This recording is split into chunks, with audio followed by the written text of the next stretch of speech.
Asesinatos a periodistas, ya van 6 en lo que llevamos de 2022. Muchas organizaciones internacionales de derechos humanos han alertado sobre este problema y recientemente incluso el secretario de Estado estadounidense pidió al gobierno de México más protección a los periodistas. En medio de esta ola de asesinatos a informadores, el presidente mexicano Andrés Manuel López Obrador ha arremetido contra algunos profesionales de la comunicación, señalándolos con nombre y apellido y calificándolos de traidores a la patria, mercenarios y golpistas.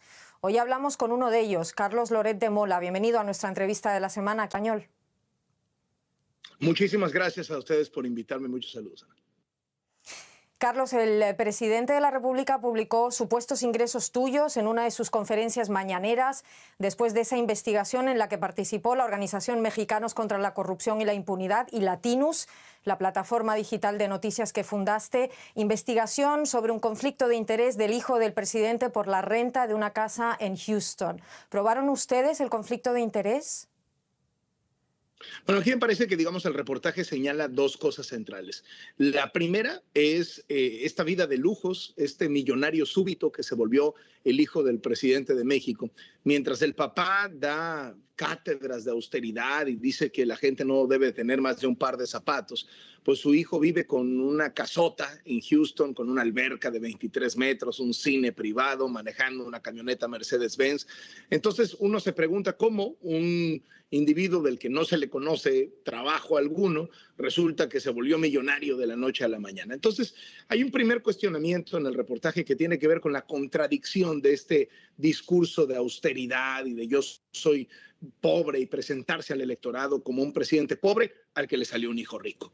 Y hay una segunda parte que tiene que ver con de quién es esa casa que habitaba José Ramón López Beltrán, el hijo del presidente de México, Andrés Manuel López Obrador. La casa es, en el momento que la habitaba, era propiedad de un alto ejecutivo de Baker Hughes, una empresa petrolera a la que le siguen saliendo contratos que ha recibido del gobierno mexicano. Ha tenido, decimos en México, un sexenio de oro Baker Hughes, porque durante los primeros 3 años de los 6 de Andrés Manuel López Obrador le han triplicado los pagos en un momento en donde Pemex, la petrolera del gobierno, prácticamente no les está pagando a sus proveedores. Bueno, Baker Hughes lo tiene sumamente consentido y ha triplicado el número de pagos. Entonces, estos elementos ponen sobre la mesa el tema del conflicto de interés. Desde mi punto de vista, hay un conflicto de interés flagrante en el momento en que no se declara y no se transparenta que el hijo del presidente de México habita una casa de un alto ejecutivo de una empresa contratista del gobierno. Y creo que esa es prácticamente la definición de conflicto de interés. A partir de ahí han surgido por lo menos otro conflicto de interés más, cuando al tratar de tapar un poco este escándalo, dijeron que el hijo del presidente trabajaba. Ah, sí, ¿dónde trabaja? Pues resulta que en otra empresa de los hijos de un empresario que es asesor de López Obrador, que ha recibido más de 100 licencias, permisos, renovaciones, concesiones durante el gobierno, y eso tampoco se había transparentado, tampoco se sabía y tampoco se había declarado. Según tengo entendido, Carlos, la Fiscalía ha abierto una investigación, pero una auditoría externa a Baker Hughes ha descartado tener ese conflicto de interés. Yo me pregunto, si a nadie le debería interesar cuánto ganas tú, y está claro que ese discurso de austeridad del presidente contradice y mucho la vida privilegiada del hijo, pero si a nadie le debería interesar cuánto ganas tú, ¿a quién le interesa cómo vive el hijo del presidente de la República? La supuesta exhibición de mis ingresos, bueno, la exhibición, mejor dicho, de mis supuestos ingresos por parte del presidente de México es una clara venganza. Es decir, el presidente en el momento que no tiene explicación para la casa gris, como ya se le conoce en México, para la casa de su hijo, cuando no tiene explicación frente a todo esto, arremete en contra de los periodistas que hicimos la investigación y particularmente en contra mía, y entonces presenta estos supuestos ingresos y es decir, trata de desviar la atención hacia otra cosa. Aquí es muy importante que a lo mejor el auditorio de otros países del mundo entienda algo muy particular. los contratos de los periodistas famosos o conocidos con las cadenas de televisión, en muchos lugares del mundo se hacen públicos, ¿no? Por ejemplo, hay periodistas de los Estados Unidos, tú sabes cuánto gana Anderson Cooper y cuánto tiempo renovó con CNN, por ejemplo, ¿no? Por poner un ejemplo de alguien muy conocido. ¿Por qué en México no pasa eso? Porque en México tenemos una industria del secuestro brutalmente grande. Es conocido internacionalmente que México es un lugar muy inseguro para todos, no solo para los periodistas. Entonces, nadie, ningún ejecutivo habla de los bonos que recibe, es decir, nadie habla de cuánto dinero tiene, mucho o poco, porque es un país, México es un país en el que te secuestran por el equivalente a 500 euros. No, si no necesitas ser un millonario ni un multimillonario. Entonces, si de pronto tú apareces con más ingresos, es algo de lo que la gente prefiere no hablar por un tema de seguridad. Y eso es lo que explica, pues digamos, la manera en cómo el presidente presenta esos supuestos ingresos y me pone, a mí en lo particular, pone desde luego a mi familia a merced del crimen organizado. Vamos a ver, hemos visto a un presidente, ya lo dices tú, muy combativo, con cualquier voz crítica, no solo tú con el gobierno, sino también con otros periodistas, académicos y organizaciones civiles. Pero también a ti, Carlos, te veo combativo. Tu respuesta a AMLO parece más bien de político opositor que de periodista. No, yo soy estrictamente periodista, estoy tratando de defenderme de un presidente que nos tiene bajo ataque, que nos tiene atacándonos tremendamente, que yo nunca había visto esto, es decir, el reportaje salió hace como mes y medio, y prácticamente todos los días, desde ese día, el presidente me ha injuriado, me ha calumniado, me ha insultado. Yo no tengo ningún inconveniente en que el presidente conteste los datos y los documentos del reportaje, que dijera, oye, esa casa no la vivió mi hijo, oye, esa casa no tiene una alberca de 23 metros, oye, mi hijo no maneja una camioneta Mercedes-Benz. Bueno, pues eso es un derecho de réplica.